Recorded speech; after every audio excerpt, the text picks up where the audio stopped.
मकान मालिक द्वारा दुकान खाली कराने को लेकर अभद्रता कराने पर पीड़ित महिला व्यापारी ने पुलिस की सहायता ली और मीडिया के समक्ष न्याय मांगा है।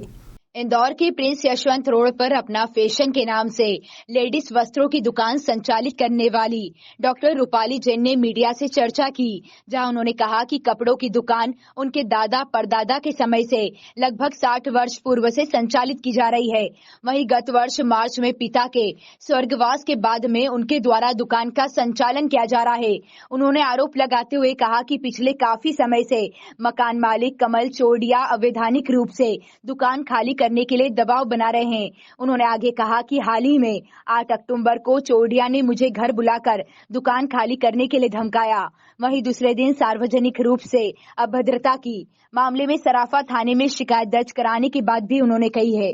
मैं डॉक्टर रूपाली जैन, मैं इस दुकान को सालों से संचालित कर रही हूँ और मेरे दादा परदादा के टाइम से ये दुकान किराए से ली हुई है। और कुछ भू माफियाएँ हैं, कमल चोरडिया, विमल चोरडिया, इन्होंने गुंडे भेज के मुझ पे हमला करवाया। और उसके ठीक एक दिन पहले उन्होंने मुझे घर बुला के मुझे ऑलरेडी धमकाया था और उन्होंने कहा था कि चाबी दे दो, नहीं तो अच्छा नहीं होगा। और अगले दिन उन्होंने गुंडे भेज के, वही गुंडे उस दिन उनके साथ भी मौजूद थे जब उन्होंने मुझे घर पे बुलाया था। और उसके बाद उन्होंने यहाँ बुला के अगले दिन मुझ पे हमला करवा दिया। यह दुकान किसकी है और किसके नाम पर है और आप मतलब कैसे यहाँ पे बैठे? ये दुकान विमल चोरडिया की है। विमल चोरडिया, पारस चोरडिया, कमल चोरडिया इनकी है। और ये दुकान कम से कम 60 से 70 सालों से, मेरे दादाजी के समय से, मेरे दादाजी फिर मेरे पिताजी के स्वर्गवास के बाद मैं इसका संचालन कर रही हूँ। आपके पास जब हमला हुआ तो थाने पर रिपोर्ट? हाँ, थाने पर रिपोर्ट भी लिखवाई है और FIR भी दर्ज करवाई है। ये FIR की कॉपी है। मुझ पे मारपीट कर, मुझ पे फिज़िकली भी हमला किया गया है। मुझे अपशब्द, मेरे लिए अपशब्दों का भी यूज़ किया गया है। मुझे रेप करने की धमकी दी गई है कि जैसे उज्जैन में कांड हुआ है वैसे यहाँ करके वीडियो वायरल कर दी। एक जानकारी जो मिली है कि 15 लाख रुपए आपकी माताजी को देकर ये दुकान खाली करवा ली गई थी और आपने फिर से ताला लगाया, इस पर कब्जा किया। इसको लेकर क्या कहना चाहिए? मेरी दुकान के मैं सालों से संचालित कर रही हूँ, तो प्रश्न ये उठता है कि मैं ताले क्यों तोड़ूंगी? ये दुकान मेरे पास है, सालों से मैं ओपन कर रही हूँ। आप लोग चाहें तो आसपास के लोगों से पूछताछ कर सकते हैं।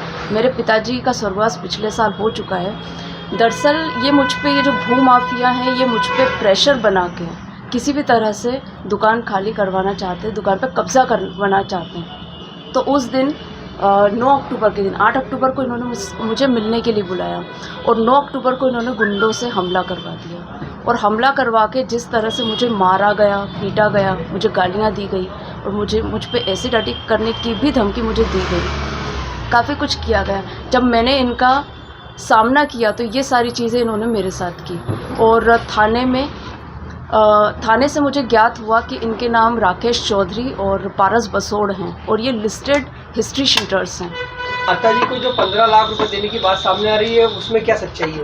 उसमें सच्चाई ये है कि मुझे ये चीज़ 8 अक्टूबर को कमल चोरडिया जी ने ही बताई कि आपकी माताजी ने षड्यंत्र पूर्वक, उसमें मेरी माताजी ममता जैन, मेरी छोटी बहन जिसने अंतर्जातीय विवाह कर लिया है और जिसके साथ उन्होंने विवाह किया है वो हेमंत मंडार निवासी नंदानगर है। और शादी के पहले से उसकी निगाहें मेरी प्रॉपर्टी पे, मुझ पे, हर चीज़ों पे है। तो ये सब उसी का षड्यंत्र है। और ये पैसे लेने में भी ममता जैन, उनकी छोटी बेटी वैशाली मंडार और हेमंत मंडार निवासी नंदानगर। वर्तमान में आपको